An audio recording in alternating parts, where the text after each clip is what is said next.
जनाब गवर्नर पंजाब वलीउर रहमान साहब,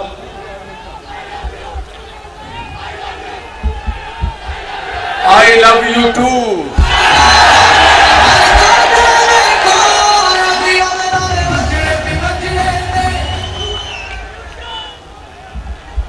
मोहतरम जनाब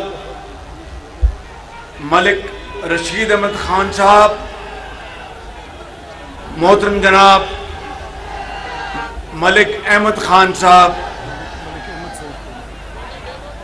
मोहतरम जनाब मलिक अहमद सईद खान साहब, मोहतरम जनाब अब्दुल रहमान कांजू साहब, मोहतरम जनाब राव मोहम्मद अजमल खान साहब, मोहतरम जनाब राना मोहम्मद हयात खान साहब, मोहतरम जनाब राना मोहम्मद हिसाक खान साहब, मोहतरम जनाब शेख वसीम अख्तर साहब, मोहतरम जनाब मियाँ मोइन खान वट्टू साहब, मोहतरम जनाब चौधरी नूरुल हसन तनवीर साहब, मोहतरम जनाब अब्दुल गफ़ार वट्टू साहब, मोहतरम जनाब बरजीज ताहिर साहब, मोहतरम जनाब रियाजुल हक जज साहब, मोहतरमा शिजा मनसब साहिबा और मेरे कसूर के अजीम बुजुर्गों, नौजवान साथियों, नवाज शरीफ के शाहीनों और खुडिया के नवाज शरीफ के परवानों, अस्सलाम वालेकुम।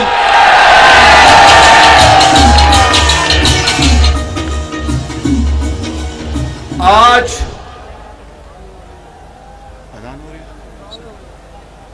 अजान हो रही जरा अजान के एहतराम में जनाब वज़ीर आज़म अपनी बात को रोक रहे हैं।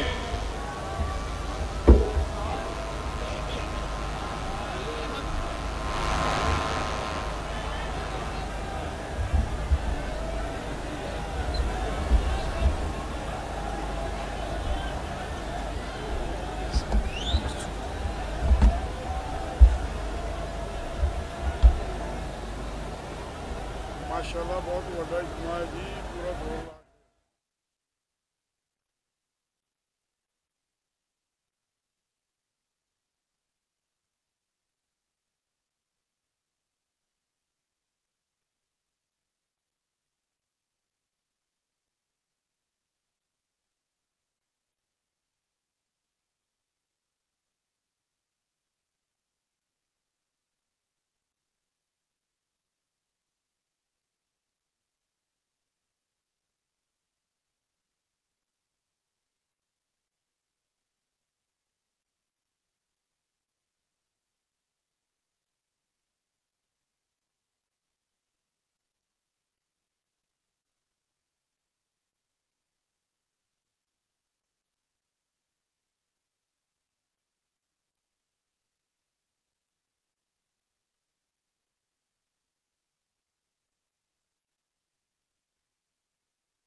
मेरे भाइयों और नौजवान साथियों,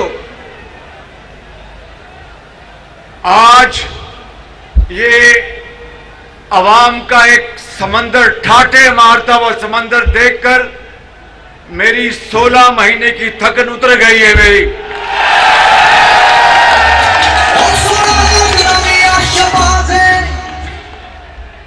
और यहां पर मेरे साथ मियां अहमद रजा मानिका भी तशरीफ लाए हैं।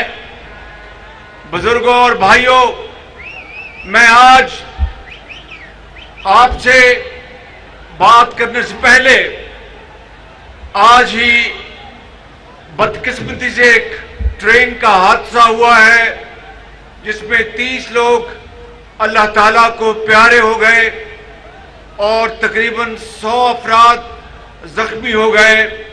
हम सब अल्लाह ताला से दस्त बदुआ हैं कि जो 30 लोग इस दुनिया से चले गए, अल्लाह ताला उनको जन्नतुल फिरदौस में जगह अता फरमाए और जख्मियों को जल्द से जल्द सेहत कामिला अता फरमाए। इसी तरीके से हेड सुलेमान की में कश्ती डूबने से 15 अफराद लुक़्मा अजल बन गए। अल्लाह ताला उनको भी करवट करवट जन्नतुल फिरदौस में जगह नसीब फरमाए। मेरे बुजुर्गों, भाइयों, आज मैं आपको अपने कायद मोहम्मद नवाज शरीफ का सलाम पेश करना चाहता हूं और ये ठाठे मारता हुआ समंदर इस बात की पुकार पुकार कर गवाही दे रहा है कि अल्लाह ताला के फज़्ल व करम से अगला वज़ीर आज़म नवाज शरीफ होगा और इस मुल्क की खिदमत करेगा।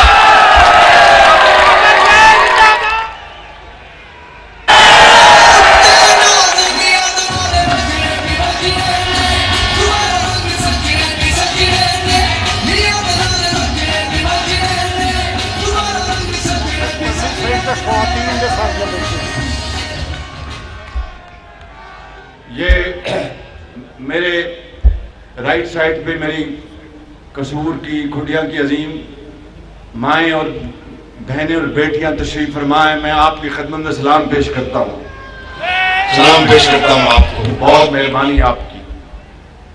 मेरे बुजुर्गों, भाइयों और बहनों और नौजवान साथियों, ये है वो रिकॉर्ड नवाज शरीफ का और चीन के साथ सीपैक का मंसूबा, जिसका मैंने अभी जिक्र किया कि 30 अरब डॉलर की सरमायाकारी हुई। नवाज शरीफ के दौर में सऊदी अरब से पाकिस्तान के बेहतरीन ताल्लुकात थे। दूसरे इस्लामी ममालिक से, तुर्की से बेहतरीन ताल्लुकात थे, ईरान से, यूएई से, कतर से। और फिर उसके बाद जो हुकूमत एक झुर्नू इलेक्शन के दिन नतीजे में लाकर बिठाई गई, उसने इतनी बेदर्दी से पाकिस्तान के सफारती ताल्लुकात को तबाह कर दिया। मैं खुदा की कसम गवाह हूं, आपको मैं बताता हूं कि चीन के साथ हमारे ताल्लुकात को उसको तबाह कर दिया उस हुकूमत ने। सऊदी अरब के साथ ताल्लुकात को तबाह कर दिया, दूसरे ममालिक के साथ ताल्लुकात को तबाह कर दिया, जिसको पाकिस्तान की मुख्तलिफ हुकूमतों ने 75 साल में और नवाज शरीफ ने खास तौर पर तुर्की के साथ, ईरान के साथ जो ताल्लुकात बरादर ममालिक के साथ भाइयों जैसे ताल्लुकात बनाए थे, उसको उस इमरान नियाजी की हुकूमत ने बर्बाद कर दिया। और चीन, जिसने पाकिस्तान में 30 अरब डॉलर की सरमायाकारी की थी, उस पर यह इल्जाम लगाया कि यहां पर करप्शन होती है। पहले कहा कि ये सरमायाकारी नहीं है, ये बड़े महंगे कर्जे हैं। जब इमरान नियाजी की हुकूमत आई तो बीबीसी के प्रोग्राम में, हार्ट टॉक में, असद उमर को फिर मजबूरन कहना पड़ा, क्योंकि चीन ने कहा कि भाई आप हमारे दोस्त हैं या दुश्मन हैं? हम आपका पाकिस्तान को अपना एक दोस्त मुल्क जानते हैं और सरमायाकारी, मुझे बताओ कि 30 अरब डॉलर, पता है कितनी रकम है? पाकिस्तान का जो टोटल जो कर्जा है डॉलरों में, उसका तकरीबन 1/4 चीन ने सरमायाकारी की, कर्ज नहीं था। और चीन ने कहा कि अगर आपको हमारे सरमायाकारी नहीं चाहिए, लोगों के लिए रोजगार, सनतें, ज़राअत के लिए, सड़कों के लिए, बिजली के लिए अगर सरमायाकारी नहीं चाहिए तो आपकी मर्जी है, मगर हम पर इल्जाम तो ना दें। और कसूर के लोगों, खुटियां के मेरे बुजुर्गों, भाइयों और बहनों, आप सब पाकिस्तान के दूसरे इलाकों की तरह बड़े अजीम पाकिस्तानी हैं, मुसलमान हैं। फजर के वक्त आप सजदा रेज होते हैं अपने रब के हजूर, उसके बाद निकल जाते हैं अपने देहातों में, जाके आप खेती बाड़ी करते हैं। और शदीद गर्मी में, जिस तरह आज शदीद हब्स है, शदीद गर्मी है, और जिस तरह जुड़े हुए बैठे हैं और जोश में हैं, मेरा आज आपने दिल मोह लिया, मुझे आपने आज खरीद लिया, मुझे आपने आज कि जिस तरह आप शबाना रोज मेहनत करते हैं और रिज़्क़ हलाल कमाते हैं अपने बच्चों के लिए, उनकी तालीम के लिए, इलाज के लिए, नवाज शरीफ ने पाकिस्तान के 22 करोड़ अवाम को अपना कुंबा जानकर खिदमत की, चाहे वो केपी है, चाहे वो बलोचिस्तान है, या वो मेहरान की वादियां हैं। अभी जब सैलाब आया पिछले साल, पूरे सिंध में एक समंदर था, बलोचिस्तान सैलाब में डूब गया था, केपी में बेपनाह तबाही हुई। नवाज शरीफ के हुक्म पर मैं और मखलूत हुकूमत के हुक्म पर मैं जगह जगह गया और नवाज शरीफ की हदायत के तहत वो मुझसे हर बार पूछते थे कि आज कहां गए हो, आज कहां गए हो। वो वतन से बाहर किसने बैठाया उनको? मैं आज आपसे ये सवाल करने आया हूं कि वो शख्स जिसने इतनी ईमानदारी से और खलूस से इस कौम की खिदमत की, उसको साकिब निसार और उसके साजिशी टोले ने उसको पनामा के बजाय अकामा में सजा दिलाई। झूठ पनामा में 400 लोगों के नाम हैं, किसी और को पनामा में अदालते उज़्मा ने नहीं बुलाया, साकिब निसार ने नहीं बुलाया, सिर्फ नवाज शरीफ को। और नवाज शरीफ को जब पनामा में उनको मौका नहीं मिला तो फिर अकामा में सजा दिलवाई और फिर सुप्रीम कोर्ट के एक जज को हदायत की कि वो सुपरवाइजरी जज होगा। और फिर जो माहतायत अदालत थी, नवाज शरीफ और उसकी बेटी मरियम नवाज ने 100 पेशियां भुगती, दिन रात शाम तक वो केसेस लगते थे। नवाज शरीफ सर पे टोप पहनकर नहीं भागा, बीमारी का बहाना नहीं बनाया, दहशतगर्दी का बहाना नहीं बनाया और घर पे छुपा नहीं। उसने कहा कि मैंने पाकिस्तान की खिदमत की है, तुम जो चाहे करो, मुझे तारीख असल में मुझे याद रखेगी। मेरी खिदमत के हवाले से कोई मेरी खिदमत को छीन नहीं सकता।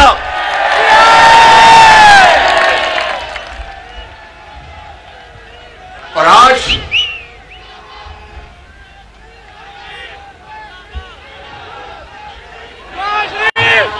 मुझे बताओ मेरे बुजुर्गों और भाइयों और मेरी बहनों, ये खाना काबा का जो घड़ी का मॉडल है, ये नवाज शरीफ ने जो नहीं चोरी किया था। खाना काबा के मॉडल की घड़ी नवाज शरीफ ने तो दुबई में तो नहीं बेची थी। इसकी जाली रसीद नवाज शरीफ ने तो पेश तो नहीं की थी। लेकिन यह साबित हो गया अदालती फैसले के जरिए, चाहे वो एलडीए की जमीन का मामला था, जज ने लिखा अपने फैसले में कि नवाज शरीफ बेगुनाह है और उसको गलत तौर पर झूठे इल्जामात पर उसको सजा दिलवाई गई। और उस वक्त ये उछल उछल के कहते थे कि जज का फैसला है, खुशियां करो, मिठाई बांटो, नवाज शरीफ डिस्क्वालीफाई हो गया। कुदरत का निजाम, अल्लाह से हर वक्त डरना चाहिए, खुदा से हर वक्त रहम मांगना चाहिए। कहते हैं कि दुश्मन के लिए भी आप बद्दुआ न करें, लेकिन जिन्होंने इस मुल्क के साथ, मेरे साथ नहीं, नवाज शरीफ के साथ नहीं, 22 करोड़ अवाम के साथ जुल्म किया, चीन से दोस्ती खराब कर ली, चीन को ताने दिए और ब्रादर ममालिक के साथ बरादराना ताल्लुकात को तबाह कर दिया, वो उस जमाने में कहता था कि मैं इनको छोड़ूंगा नहीं, ये चोर और डाकू हैं। और अदालत कोई भी फैसला देती थी कि हम अदालत को सल्यूट करते हैं। आज अगर अदालतें कोई फैसला दे रही उनके खिलाफ, हमने तो कोई इस बारे में एक लफ्ज नहीं कहा कि तुमसे ये बहुत अच्छा हुआ। हम कहते हैं कि खुदा से डरना चाहिए, उससे रहम मांगना चाहिए, और अगर मौका मिले तो इस गरीब कौम की हालत बदलने के लिए अपना खून पसीना लगा देना चाहिए। मैं कसूर वालों आज आपको ये बात कहने आया हूं कि अगर अल्लाह ताला ने मौका दिया। नवाज शरीफ जल्द वापस आएगा। खुदा ने आपके वोटों से नवाज शरीफ को वजीर आजम बनाया, तो मैं आपको उस खुदाए बुजुर्गों बरतर की कसम खाकर कहता हूं कि जान लगा देंगे, पाकिस्तान को अजीम बनाएंगे।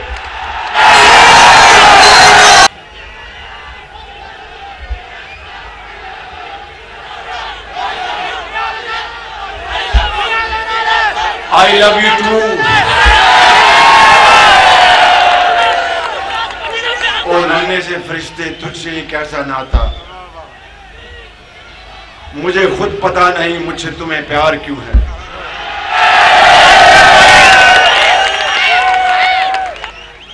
मेरे बुजुर्गों, भाइयों, नौजवान साथियों, मेरी बहनों, आपको अच्छी तरह इल्म है कि इमरान नियाजी के दौर में गंदम स्कैंडल हुआ। पहले गंदम बाहर भिजवा दी गई, फिर वापस ले आए। चीनी का स्कैंडल हुआ, पहले चीनी बाहर भिजवा दी गई, फिर वापस ले आए और अरबों डॉलर पाकिस्तान के तबाह कर दिए और चंद लोगों ने जेबें भर ली। उसका क्या हुआ? किसी ने पूछा। रात के 12 बजे इमरान नियाजी ये कहा करते थे, मैंने कमीशन बना दिया है, उसको नहीं छोड़ूंगा, उसको नहीं छोड़ूंगा। उसका क्या नतीजा निकला? और मैं बड़े इनकसारी से, बड़ी आजिज़ी से अर्ज करता हूं कि 16 महीने जो मुश्किलात और चैलेंजेस हमने देखे, चाहे वो महंगाई है, याद करो नवाज शरीफ का जमाना, महंगाई सिर्फ उस जमाने में 4% थी। उसके बाद जो 4 साल गुजरे उसमें क्या हुआ? और जब मुझे ये बोझ, ये जिम्मेदारी मिली, तो मुझे इल्म था कि हालात खराब हैं, लेकिन मुझे इसका इल्म नहीं था कि हालात इतने खराब हैं। लेकिन शहबाज शरीफ आपका भाई है, किसी का बेटा है, किसी का भाई है और खादिम है आपका। मैंने परवाह नहीं की, अल्लाह ताला से मदद मांगी कि या अल्लाह मदद कर। बहुत मुश्किल हालात में मुझे ये जिम्मेदारी मिली है। मैं 16 महीने में मैं कुछ ज्यादा नहीं कर सका, लेकिन जो कुछ खिदमत की है वो आपके सामने ईमानदारी से रखना चाहता हूं। जब सैलाब आए पिछले साल, तो दिन रात पागलों की तरह हर जगह पहुंचा और 100 अरब रुपए पाकिस्तान के खजाने से लिए और सिंध और बलूचिस्तान और केपी और पंजाब में हमने उन मुतासरा खानदानों को तकसीम किए। लेकिन आज भी वो मुतासरा खानदान वो मुतासरा हैं, उनके लिए कई 100 अरब और चाहिए। फिर मेरे बुजुर्गों, भाइयों और नौजवान साथियों और बहनों, फिर हमें अल्लाह ताला ने इस साल गंदम की रिकॉर्ड पैदावार दी है। 10 साल में ये सबसे बड़ा रिकॉर्ड गंदम का पैदावारी रिकॉर्ड है। ये उस मालिक का करम है। इस साल उम्मीद है कि कपास पाकिस्तान के पिछले कई सालों के मुकाबले में ज्यादा होने वाली है। और फिर मेरे बुजुर्गों और भाइयों, मेरी बात गौर से सुनो। IMF आप समझते होंगे कि ये किस बला का नाम है। ये एक इदारा है, जब कोई मुल्क की कश्ती, माशी कश्ती डगमगाती है तो वो मुल्क IMF के पास जाता है। पिछली हुकूमत इमरान नियाजी की IMF के पास गई और जाकर मुआहिदा किया और फिर उस मुआहिदे को तोड़ दिया। तोड़कर जब जिम्मेदारी मिली तो बहुत मुश्किलात थी। मेरे पास 2 ही रास्ते थे कि खुदा ना खास्ता पाकिस्तान डिफॉल्ट कर जाए। डिफॉल्ट का मतलब यह है, सुनने खुडिया वालों के अजीम बुजुर्गों और नौजवानों, आप अच्छी तरह जानते हैं, मगर मैं आपको बताना चाहता हूं, अगर कोई मुल्क डिफॉल्ट कर जाए तो फिर श्रीलंका की तरह दवाइयां नहीं मिलती, बाजार में दवाइयां गायब हो जाती हैं, फिर आटा चीनी नहीं मिलता, बाजार में लाइनें लग जाती हैं, फिर डॉलर घरों में छुपा लेते हैं, डॉलर नहीं मिलता, फिर बरामदात और दरामदात बेपनाह मुतासर होती हैं, फिर कोई मुल्क किसी और मुल्क का बैंक वो उस डिफॉल्टेड मुल्क से कारोबार नहीं करता, फिर सनदें उनकी चिमनियों से धुआं निकलना बंद हो जाता है और लाखों लोग बेरोजगार हो जाते हैं। ये डिफॉल्ट के वो खौफनाक नताइज थे। मुझे वो खुदाए बुजुर्गों बरतर जानता है कि रात को बाज़ औक़ात नींद नहीं आती थी इस खौफ से कि अगर डिफॉल्ट हो गया तो खुदिया के लोग मुझे माफ नहीं करेंगे, ये मेरी बहनें मुझे माफ नहीं करेंगे, ये मेरे बुजुर्ग मुझे माफ नहीं करेंगे, मेरी कब्र पर भी ये लिखा जाएगा कि शहबाज शरीफ के जमाने में डिफॉल्ट हुआ। हालांकि शहबाज शरीफ वो है जिसने पंजाब में लैपटॉप दिए, मुफ्त दवाइयां दी और लाखों बच्चों को वज़ाइफ दिए, सड़कें बनाई, अस्पताल बनाए, PKLI बनाया और पाकिस्तान नहीं पंजाब के कोने कोने में दानिश स्कूल बनाए और खिदमत के लिए दिन रात सलामों में हाजिर रहा। तो उस रब ने इन माओं की दुआओं को सुन लिया, उस रब्बुल जलाल ने आपकी दुआओं को सुन लिया और इज्तिमाई काविशों से, इज्तिमाई बसीरत से, अल्लाह ताला के फज़्ल व करम से पाकिस्तान डिफॉल्ट से बच गया। और अब वक्त आ रहा है, मैं मानता हूं, सुन लो मेरी बात, कोई गलत बात, ये मैं हूं बड़ा खताकार लेकिन गलत बात नहीं करूंगा। महंगाई में इजाफा हुआ, उसकी कई वजूहात हैं, मुझे बताओ कसूर वालों, ये जो आपका कसूर का अस्पताल जो है, जानते हैं ना कसूर का DHQ जानते हैं ना, उसको मैंने सारा ठीक कराया था ना मैंने, और जोर से बोलो ना। और वहां पर हेपेटाइटिस का भी यूनिट बनाया था, याद है ना आपको, CT स्कैन मशीन भी आई थी, याद है ना आपको। तो वो शहबाज शरीफ जो इंकिसारी से मरीजों के लिए मुफ्त दवाएं लाएगा, वो महंगाई लेके आएगा।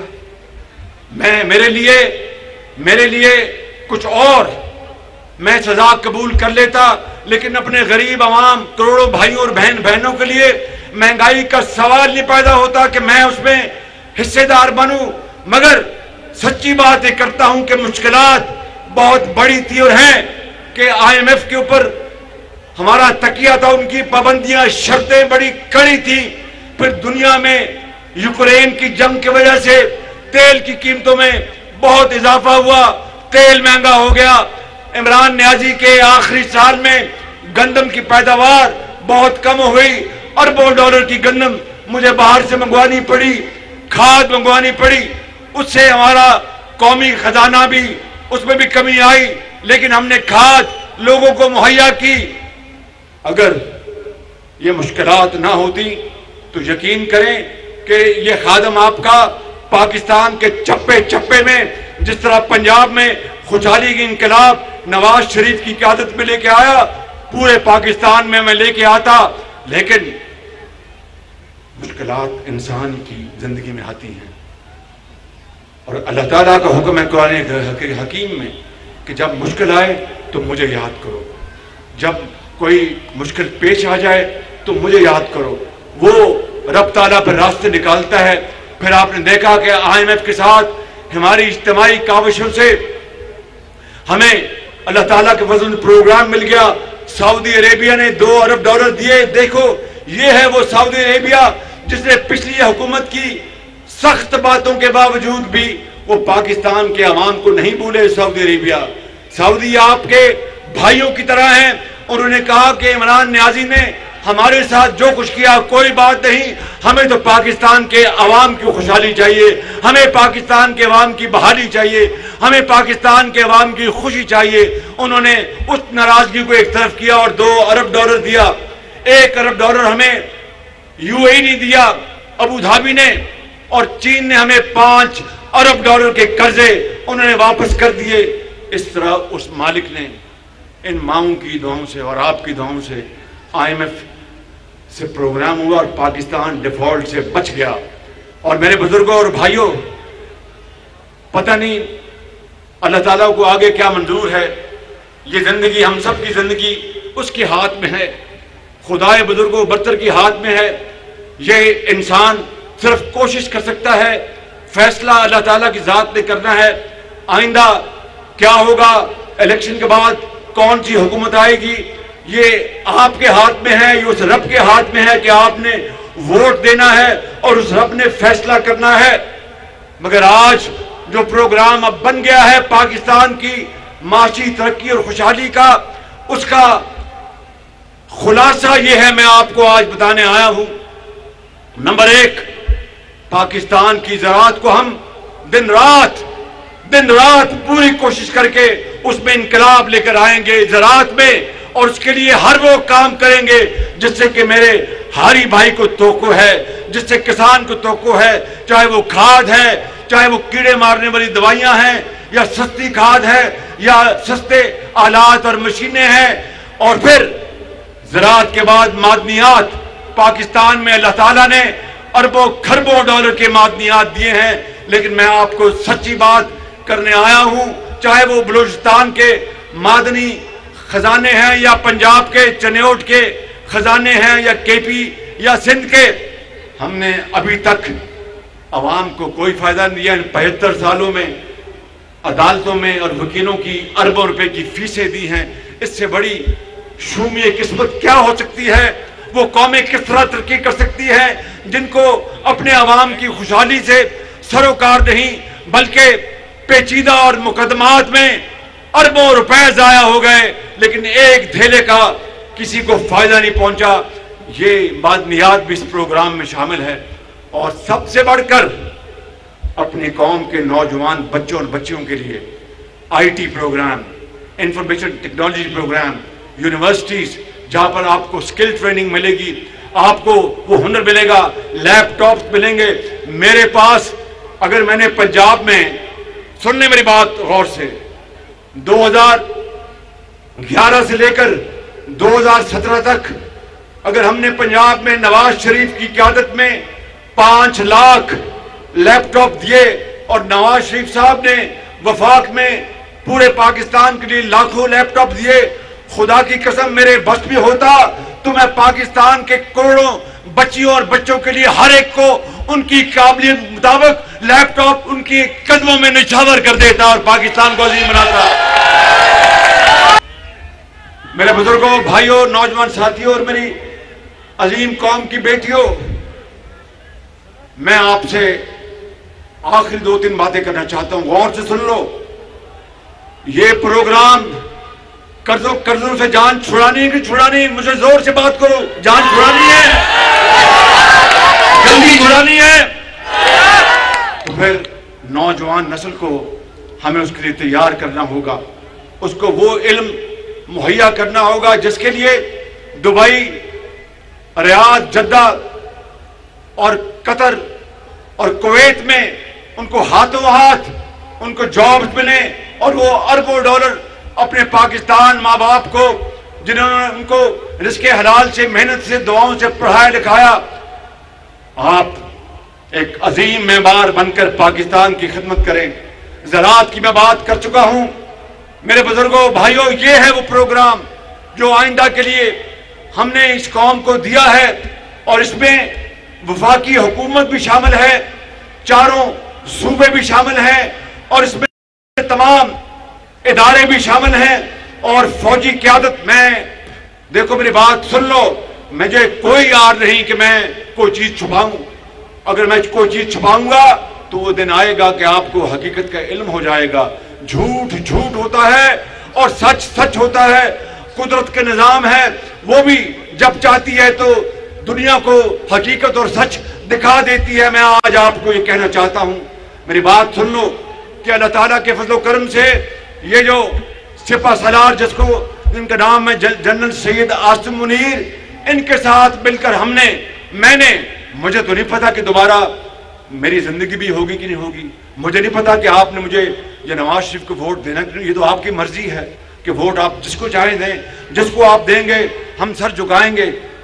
लेकिन क्या मैं अपनी जात के लिए या नवाज शरीफ अपनी जात के लिए आइंदा का जो प्रोग्राम है उसको ना दे कौम को, इसलिए कि इलेक्शन आएगा तो फिर हम दोबारा ढोल बजाएंगे? नहीं, कौमें इस तरह नहीं बनती। कौमें बनती हैं बसीरत के साथ, कौमें बनती हैं अपनी जात से ऊपर उठकर अवाम की खिदमत में, मट्टी के साथ मट्टी से मट्टी होता होता है तो पाकिस्तान बनेगा इंशाअल्लाह।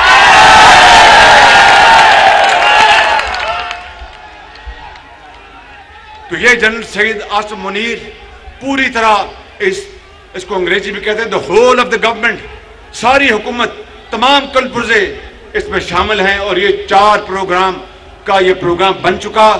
कल फिर मेरी इस्लामाबाद में मैं 9 तारीख को अपनी हुकूमत यानी असम्बली को डिसॉल्व कर दूंगा। बाकी फिर अल्लाह के हाथ में है। उसके बाद इंटरिम गवर्नमेंट आएगी और फिर उसके बाद इलेक्शन होंगे। तो फिर अगर खुदा ने, सुन लो मेरी बात, आखिरी बात सुन लो मेरे बुजुर्गों, भाइयों और नौजवान साथियों, मेरी बहनों, मैं आज अपने खुदाए बुजुर्गों बरतर को गवाह बनाकर, आपको गवाह बनाकर कहता हूं, सुन लो मेरी बात। नारे जरा बाद में लगना, भी आपको बाद में खाना मिल जाएगा। अभी आप, मुझे पता है कि भूख लगी हुई है, मैं बड़ी मेहरबानी, आप सुन लो आपको आज से, आप सुन लो ना यार, सुन लो, शाबाश। खुदिया दे मुंडिया जरा चुप कर जा, शाबाश।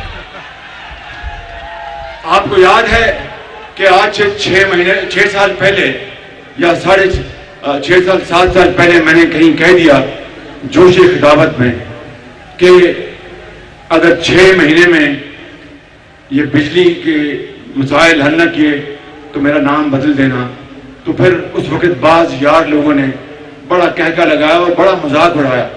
उस मालिक का करम है कि 6 महीने तो ना सही, वो तो मैं जोश खिताबत में कह गया, 6 महीने तो ना सही, 2018 सिर्फ 4 सालों में, 4.5 सालों में, 2013 से लेकर 18 तक नवाज शरीफ की क़यादत में बिजली के अंधेरे खत्म हो गए थे, पंखे चलते थे, दुकानें चलती थी, ज़राअत हरी हो गई थी और सरहदों की चिमनियों से धुआं निकलता था, रोजगार दोबारा वापस आ गया था, एक्सपोर्ट्स हो रही थी। आज फिर मैं बड़ी इंकिसारी से, बड़ी आर्जी से उस मौला करीम जिसके कब्जे में मेरी और आपकी जान है, उसको गवाह बनाकर कहता हूं कि अगर आपने नवाज शरीफ को अगले इलेक्शन में दोबारा जिताकर वजीर आजम मुंतखब करवाया तो मैं शहबाज शरीफ आपसे वादा करता हूं कि अपने साथियों के साथ जान लड़ा दूंगा और दिन रात काम करूंगा। पाकिस्तान की हालत हम मिलकर 5 सालों में बदल देंगे और ना बदला तो फिर अल्लाह ताला को कुछ और मंजूर होगा, लेकिन वो कभी मेहनत को जाया नहीं करता, चाहे मुसलमान हो चाहे कोई और हो। जो मेहनत करता है उसका असूल है कि वो मेहनत का वो फल देता है। मेरे बुजुर्गों, कसूर के बुजुर्गों, भाइयों, जवानों और मेरी बहनों, सुन लो मेरी बात। आज मेरी जिंदगी उसके हाथ में है। अगर जिंदगी रही तो पाकिस्तान की तकदीर बदल देंगे, इस तरह बदलेंगे कि जब अपना काफिला अज़्म यकीन से निकलेगा, जब अपना काफिला अज़्म यकीन से निकलेगा, जहां से चाहेंगे रास्ता वहीं से निकलेगा। वतन की मट्टी मुझे एड़ियां रगड़ने दे, मुझे यकीन है चश्मा यहीं से निकलेगा।